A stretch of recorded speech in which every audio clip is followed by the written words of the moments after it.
क्या आपके अंदर वो खूबियां हैं जिनसे कि रिस्पेक्ट मिल सकती है?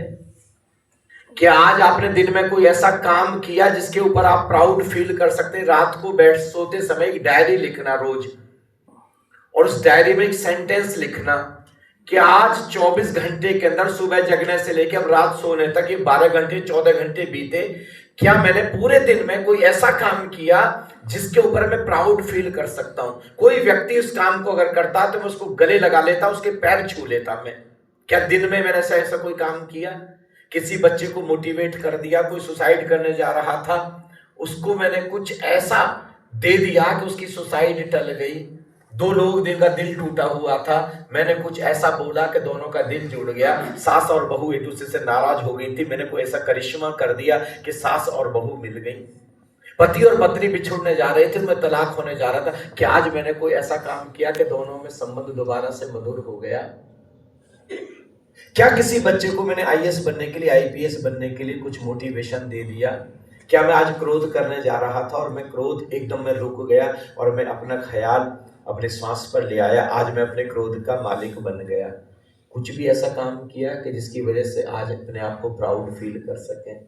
अगर आप किसी चीज पर आज आप प्राउड फील कर सकते हैं तो आपकी रिस्पेक्ट आपकी निगाहें में बढ़ती चली जाएगी। इसको बोलते हैं आत्मसम्मान। क्या बोलते हैं इसको? आत्मसम्मान। आत्मसम्मान। आत्म मतलब खुद, आत्मसम्मान का अर्थ है मेरा, मेरी निगाह में क्या सम्मान है। इन माई आईज, मेरी आंखों में मेरा क्या सम्मान है। आत्मसम्मान का अर्थ भी हम गलत लेते हैं। और मेरा, मेरी निगाहों में क्या जो चीज मैं किसी दूसरे व्यक्ति से, एक सज्जन थे मुझे किसी संत के बारे में कहने लगे, साहब फलाने संत ने इतना गलत काम किया साहब जेल में। अरे भाई साहब, आप एक संकल्प लीजिए कि उन्होंने तो ऐसा कर दिया, लेकिन अगर मैं होऊंगा तो मैं कभी भी ऐसा काम नहीं कर। उनको छोड़ो ना, उनको, वो क्या कर रहे हैं, उनके कर्मों का परिणाम वो भुगतेंगे। आप तो संकल्प लो, दूसरे की निंदा ही करते रहोगे क्या बैठ करके? मैं रोज ऐसे काम करती हूँ। बहुत सुंदर, माता जी के लिए जोरदार ताली बजाएं। कुछ भी ऐसा करें। क्या आज आपने मेडिटेट किया? क्या आज आपने समाधि की? क्या आज आपने देश के लिए कोई कंट्रीब्यूशन दिया? क्या आज आपने पर्यावरण के लिए कोई कंट्रीब्यूशन दिया? क्या आपने कोई नया पेड़ लगा दिया? क्या आपने आज पूरे अंतरराष्ट्रीय जगत के लिए कुछ किया? क्या आज आपने बैठ करके समाधि में भाव किया, सर्वे भवन्तु सुखिनः सर्वे सन्तु निरामया सर्वे भद्राणि पश्यन्तु मा कश्चित् दुःख भाग् भवेत्। हे गोविंद, सब सुखी हों, सब शांत हों, सब आनंदित हों, सबके जीवन में धन हो, समृद्धि हो, खुशियां ही खुशियां हो। कुछ तो कर देते हो। आत्मसम्मान, आत्मगौरव से भरे। ऐसे ही प्रेम के मामले में भिखारी ना बने। एक उदाहरण सुने, मैं एक उदाहरण देता हूं आपको। ये 3 दिन का कार्यक्रम आप अटेंड करते हैं और बहुत खुश हो जाते हैं, बड़े प्रसन्न हो जाते हैं, और आपके अंदर ख्याल आता है, अरे स्वामी आलोक जी, ये महर्षि आलोक जी और ये आनंदम संस्था इतना सुंदर काम कर रही है, इतना सुंदर काम कर रही है, इसको तो पूरे विश्व में फैलना चाहिए। तो मैं आज ही 10 लाख रुपए इनको दान देता हूं, या आज ही मैं 10 करोड़ रुपए इनको दान देता हूं, है ना? फिर आप अपना पर्स निकालते हैं या जेब से, और जेब बिल्कुल खाली है। आपका भाव है 10 करोड़ देने का और जेब बिल्कुल खाली है। कि आप भाव होने के बाद भी दे पाएंगे? बताओ, दे पाएंगे? नहीं। जोर से बोलिए। नहीं दे पाएंगे।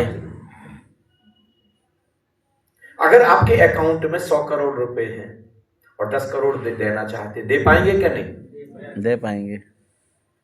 जो चीज भी दुनिया में देना चाहते, पहले आपका पर्स, आपका अकाउंट भरा होना चाहिए। पत्नी कहती है कि मैं पति को प्रेम दूंगी, आपके अकाउंट में है प्रेम?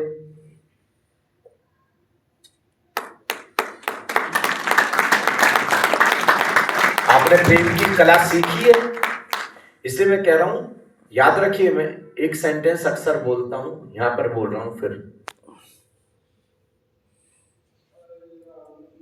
हम लोग भारतवर्ष में क्या कर रहे हैं कि साहब मेरे बेटे ने अब बीटेक कर ली, मेरे बेटे ने अब एमटेक कर ली, मेरी बेटी ने अब एमबीबीएस कर लिया, अब साहब इनकी उम्र 26-27 साल हो गई, अब इनकी शादी कर दो। शादी करने के बाद पति पत्नी को कैसे रहना चाहिए, सास बहू के साथ कैसे रहना चाहिए, इसकी ट्रेनिंग दे दी क्या आपने अपने बच्चों को? अगर ट्रेनिंग नहीं है तो कितनी भी उम्र हो जाए शादी मत करो, शादी नरक हो जाएगी।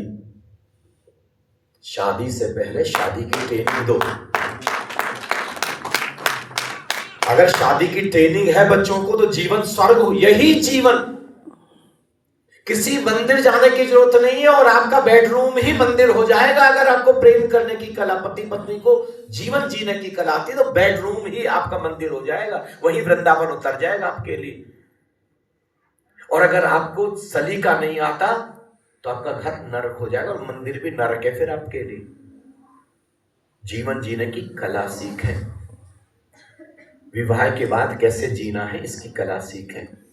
और उसकी सबसे बड़ी कला, जो आप देना चाहते हैं, सबसे पहले अपने पर्स को, अपने अकाउंट को भरें। आनंद देना चाहते हैं सारा परिवार एक दूसरे को आनंद, बेटा कहेगा मैं अपने माँ बाप को खुशियां देना चाहता हूँ, माँ बाप कहेंगे हम अपने बच्चों को खुशियां देना चाहते हैं। सबको ऐसा माँ बाप है जो बच्चों को खुशियां देना ना चाहता हो? बताओ है कोई? क्यों नहीं दे पाते? क्योंकि उनके पर्स में खुशियां हैं ही नहीं। सबसे पहले क्या करना है? आपको खुशियों से खुद को भरना है। सबसे पहले क्या करना है? किसी को आई लव यू बोलने से पहले ध्यान करें, क्या सच में आपका पर्स, आपका खीसा, आपका हृदय प्रेम से भरा है? अगर प्रेम से भरा है तो दिखाई देगा, ऐसे अंदर से तरंगे निकल रही होंगी प्रेम की, आपकी आंखों से पता चल रहा होगा। आपको आई लव यू लिखने की जरूरत ही नहीं पड़ेगी। लिखने की जरूरत पड़ रही है क्योंकि है ही नहीं, सारी दुनिया को दिखाई दे रहा होगा। लैला मजनू को एक दूसरे से कहने पड़ता है क्या क्या आई लव यू, सारी दुनिया को पता लग रहा है कि दोनों एक दूसरे के कितने प्रेम में हैं।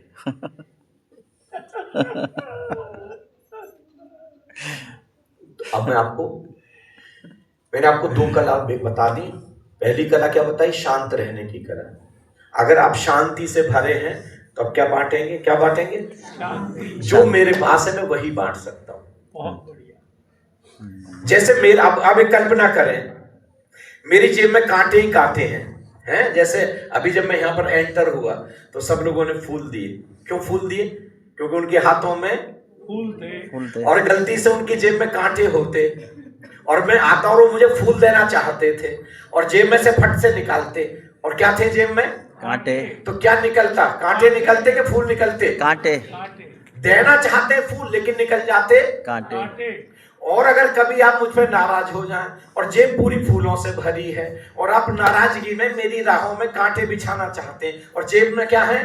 फूल। तो जेब में हाथ डाला तो क्या बिछाएंगे? फूल बिछाएंगे कि कांटे?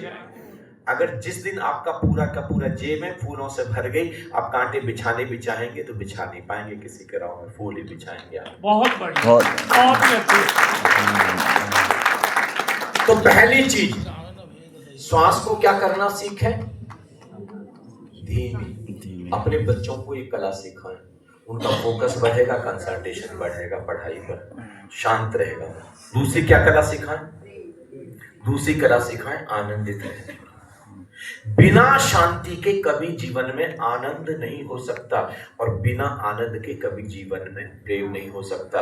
इससे दो दुखी लोग कभी एक दूसरे को प्रेम नहीं कर सकते और ज्यादातर दो दुखी लोग एक दूसरे से विवाह कर रहे हैं।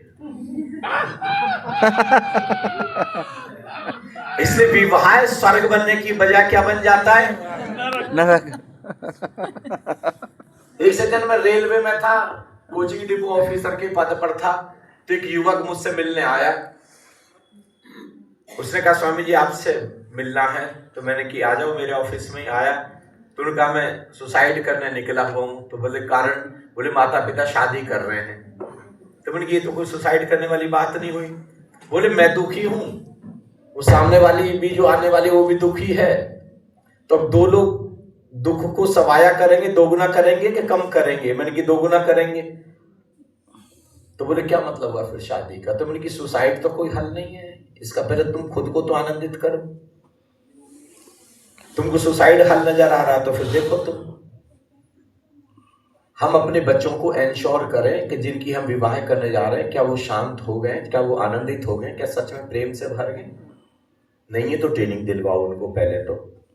3 महीने शादी टाल दो तुम, 3 महीने बाद करना शादी, लेकिन पहले तो एक तो चीज क्या बताई मैंने, धीमी, क्या कैसी श्वास, सांस धीमी। धीमी, और दूसरी क्या बताई मैंने, गहरी, नाभि तक। अब तीसरी कला सीखे, प्रेम। एक बार सब लोग मेरी तरफ आ जाएं, देखें गौर से। क्या आप चाहेंगे कि प्रेम में आप शहंशाह बन जाएं और प्रेम में उधारी ना करनी पड़े आपको? प्रेम आप लुटाएं, प्रेम आप मांगे ना, क्योंकि प्रेम लुटाने की चीज है, मांगने की चीज नहीं है। गौतम बुद्ध ने प्रेम मांगा कि लुटाया? लुटाया। महावीर ने प्रेम मांगा कि लुटाया? लुटाया। जीसस ने प्रेम मांगा कि लुटाया? जो लोग जीसस को सूली पर लटका रहे हैं, जीसस उनके लिए भी प्रेम लुटा और अंतिम अरदास कर रहे हैं कि हे गोविंद, हे अस्तित्व, हे परमेश्वर, ये बेचारे नादान हैं, इनको नहीं पता ये क्या कर रहे हैं। ये जीसस शरीर को समझ रहे हैं और जीसस शरीर है ही नहीं है। हे गोविंद, तू कुछ करिश्मा करना, अगली बार अगर मुझे भेजना तो धरती पर तो इन लोगों के लिए भेजना कि मैं इनके जीवन में भी प्रेम भर सकूं। ये अंतिम अरदास कर रहे हैं जीसस, कितना प्रेम से भर गए। और वो क्यों? क्योंकि प्रेम। अब उसके लिए एक प्रैक्टिस करनी पड़ेगी, और वो क्या है? लंबी सांस। क्या है वो? लंबी सांस। जब आपको अगर लंबी सांस लेनी आ गई तो जीवन में प्रेम ही प्रेम होगा, प्रेम के अलावा कुछ भी नहीं होगा। लंबी सांस का क्या अर्थ है? एक बार सांस लेना शुरू करें, लेते जाएं, लेते जाएं, लेते ही जाएं, आखिरी बिंदु तक लें। हम क्या करते हैं, जल्दी से ले लेते हैं, जल्दी से छोड़ देते हैं। फिर जब छोड़ना शुरू करें, छोड़ते जाएं, छोड़ते जाएं, आंख पूरी लंबाई में छोड़। बैठे बैठे थक गए, पहले 2 मिनट खड़े होकर कीर्तन करें।